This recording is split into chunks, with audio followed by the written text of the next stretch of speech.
Welcome. Welcome to A Taste of Justice. I am Professor Angela May Kupenda. This series is designed for my students who are learning remotely to just give them a little something more about the Constitution in addition to our Zoom class sessions. And this series is also for you. It's for all who want to experience just a little more of justice. And I believe we can experience that by learning more about the Constitution. And here, I just want to share some thoughts with you to encourage you to continue to learn, to continue to engage with your family, with your community about these very important issues. So in the last series, but let me go back. I'm a professor at Mississippi College School of Law. I tell you that only for identification purposes. Our views and interpretations expressed here are my own and are not to be ascribed to my school or my students. Okay, here we go. In our last session, we were looking at the powers of the national government. We already talked about the powers of the judiciary and the limits on that power. Limits on those powers, well, that power, the power of judicial review, the main one. And then in the last clip, we looked at some of the powers of Congress and how some of those powers expanded, but then the court said, wait a minute. Now we're going to look at another power of Congress called the spending clause, and then look at some of the powers of the president, separation of powers. Look, a lot of these topics I'm saving. I have a treat coming up later for you. My students, after they take that little exam in a week or so, they are going to work on their own position statements on current constitutional conflicts. And then every week, I will come here and share some of their arguments and ideas with you. I'm really excited about that. They're going to take what we've learned and apply it to what we are now experiencing in our country. So that's something to really look forward to. Let's look at the spending power of Congress. Article 1, Section 8. Clause 1 of the Constitution gives Congress certain taxing and spending power. Now, let me tell you, Congress can do some things through its spending power that it may not be able to do through the Commerce Clause. And let me give you an example. So it was back in the 1980s. And Congress wanted to encourage states to raise their drinking ages. Now, because of maybe a few little constitutional problems, Congress did not want to dictate to states that they should raise their drinking age. So what Congress said was, look, you know, we normally give the states so much money, federal money, for their highways. If you don't raise your drinking age to 21, we're going to cut that money back by 5%. That's what Congress said. And the question was, can Congress do that? And the court in South Dakota versus Dole, it's at the bottom in the notes, so you can read it yourself. The court said Congress can. That Congress can use its spending power to encourage states to follow national initiatives that Congress wants to propose. Now, the court didn't give it a wide open type of frame for Congress to use this power, The court says this must be where there's a national problem, where there are matters related to the general welfare. If Congress is going to condition money, it must do so unambiguously, so a state will know what the conditions are. It says that there may be some other constitutional problems that have to be worked out, and that Congress can encourage states. Congress can place pressure on states, but Congress cannot coerce states. So some types of restrictions may be coercive, and therefore they would be unconstitutional. Now, I'm sure you've all heard of the Affordable Care Act. Some people call it Obamacare. And I only use that term because former President Obama said he didn't mind. He liked that name of the act, Obamacare. So we know, we've heard the debates that the Affordable Care Act was passed, and then there was a lawsuit saying that it was unconstitutional. So there were two aspects that were of concern. One aspect was there was a penalty if individuals did not purchase health insurance. The idea was to get everyone to purchase health insurance, be healthy along with the unhealthy, in order to support the act and the process. The other thing was a Medicaid expansion part, that if states did not expand those who were on Medicaid coverage so as to include some individuals who could not afford insurance, then a state was at risk of losing all of those funds from the federal government. So there was a lawsuit. National Federation of Independent Business versus Sabellis is listed at the bottom in the notes. The court said Congress did not have power under the Commerce Clause. The court said even the Commerce Clause has outer limits, and it believed that Congress could not do this under the Commerce Clause. But a majority on the court said Congress could do this with the penalty we're referring to, the penalty, through its taxing and spending clause, that Congress could pass this pursuant to Article 1, Section 8, Clause 1. Now, the Medicaid expansion, I just explained to you about the court said it could not be coercive. The majority said, here you're saying a state could lose all of its Medicaid funds or most? No, that's coercive.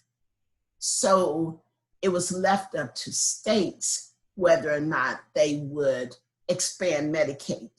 And let me suggest that there is likely a current constitutional conflict. Maybe some of my students will work on that one in terms of the Medicaid expansion that did not happen, that some states decided not to embrace, even some very poor states where individuals could not afford healthcare coverage, but maybe did not meet the stricter requirements of Medicaid. Now, presidential powers. I'm just going to mention a few things here because something tells me that those current constitutional conflict position statements that my students are writing, and I'm going to come and tell you about every week, I believe that many of them will be discussing issues related to presidential authority and separation of powers. So let me just mention a few things here. Remember, each branch checks the other. We saw going back to Marbury versus Madison, where the court said, Mr. President, if we wanted to, we could make you deliver those commissions. But in line with the Constitution, we're not going to do this right now. But we are a government of laws and not of man. So there's this one case where the precedent in the 1950s is called the Steel Seizure case. So President Truman was worried. He was worried that the steel companies, there was a labor dispute. He believed if there was a strike and the steel companies shut down, you know, it takes so much time to gear them back up. And he was concerned about the war effort. So President Truman said, you know what? If you all can't negotiate this, he said he was going to take over the steel industry. That's what he said. And of course, there was a legal challenge. And the court said, you can't do that, Mr. President. You do not have that type of authority to do that, especially where domestic matters are concerned. But that opinion is primarily known for something that's written not in the majority opinion, but in a concurrence, in an opinion where one of the justices just wanted to say a little something more. That is the main thing the case is known for. So Justice Jackson, in his concurrence, and you can Google this, he laid out, he said presidential authority falls in one of three areas. He said at its max is when the president acts with the express or the implied authority of Congress. That is the president's power at its peak. He said, when Congress is not giving its authority, and the president is only acting on his own authority, then that's sort of in the middle area. But then, you're going to get a kick out of this, he says there may be a twilight zone where both branches claim the authority and where the authority perhaps is uncertain. That's a twilight zone. But the president's authority is at its max when Congress agrees expressly or implicitly. But he said when the president's will is incompatible with the will of Congress, the president's authority is at its lowest. So you see, it's really difficult to talk about the power of the president without also talking about the power of the co-equal branches. The three of them exist for better or better together. Let me give you another case. So the steel seizure case dealt with domestic industry. What about in matters of international affairs? We know that the president is commander-in-chief of the military. Well, in this case, U.S. versus Curtis Wright, so I'll read the story about that case. It is simply amazing. And it's really about people thinking there was oil and a war in another country, but there was no oil. But the case, the principle we're getting from that case as related to presidential authority, the court said the president's authority internationally is different from the president's authority in domestic affairs, where Congress is also engaged. The court said that in terms of international affairs, sometimes we have to speak with one voice, and that the Constitution gave certain of that authority to the president, right? And so that authority never belonged with the states. That authority, the court says, comes from the crown, from the king. And so that's a unique position of the president dealing with international matters. But with domestic authority, the court says it's different. With domestic authority, the character and the origins, the state ceded some of their authority to the president. And so therefore, the president actually has different or lesser authority with the domestic matters than in terms of when we need to speak with one voice. I mean, all of this is really about separation of powers. And some people say we need hard lines separating. President doing his job, courts doing their job, Congress doing theirs. Everyone do your own job. Have firm checks and balances. But some people say, that's not practical. They really need to be working together. We really need fuzzier lines and not keeping each branch off in a hard place away from the other branches, but fuzzier lines of cooperation. Which do you think is better? Should there be hard lines separating the three? Or should there be more cooperation, fuzzier lines? They're helping each other out with their duties. You determine that and discuss that with your family and friends. I'll give you an example. So many years ago, dealing with the national budget and what have you, actually both political parties, president, Congress, the majority of Congress, they agreed to give the president line item veto authority. So the president, they could negotiate, they negotiated certain types of budgets, a certain act. Then the president was given the authority to come in and mark it out, mark a line out. Now, many said, that's not constitutional. The president can veto the whole thing or sign the whole thing, but nothing in the Constitution says the president can mark out a line. Well, there was a lawsuit by some members of Congress who thought line item veto was unconstitutional.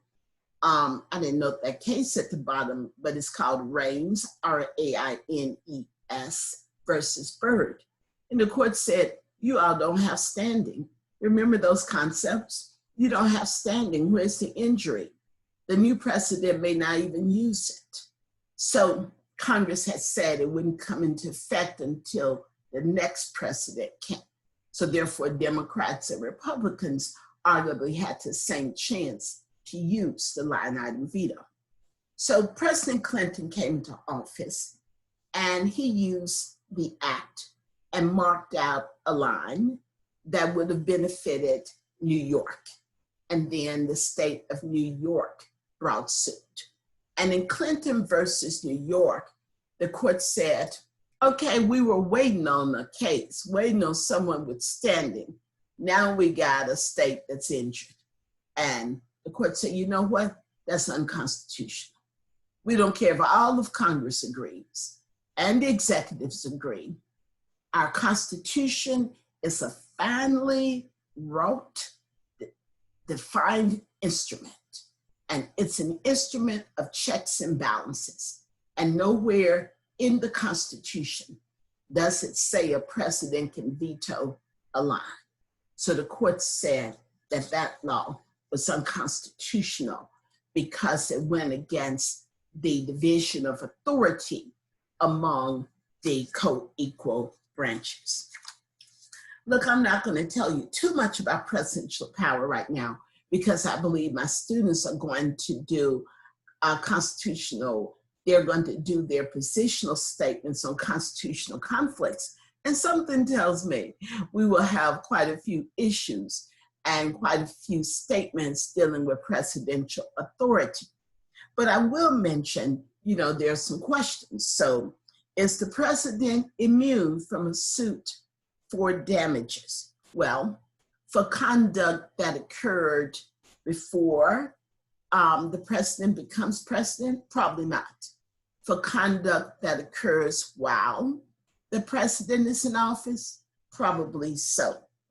Is the president automatically immune from criminal processes while in office? Probably no.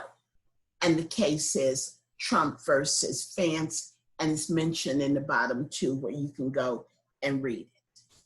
I just want to tell you that I know you probably missed me, but you're not going to get a new notification, a new clip from me for a few weeks. So in a couple of weeks, my students will be taking a take-home examination for a week. And then after that, they will be writing their position statements on current constitutional conflicts. When all of that is done, I will be back, and each week I will just highlight some of the issues that they have analyzed and what some of those positions are on these current constitutional conflicts. They have the basic information now, and you do too. And so now we need to apply that to the issues we're facing today as a country. I believe in learning. I do believe that learning is a path to justice. And I'm trying to contribute to our being on that path. And my goal here is to bring you just a little taste of justice as I share with you a little learning on our Constitution. So I will see you again in about 3 weeks. You go ahead and subscribe and sign up for notifications so you won't miss a thing. I assure you, those position statements, they are going to be doozies. Okay, see you soon. Goodbye.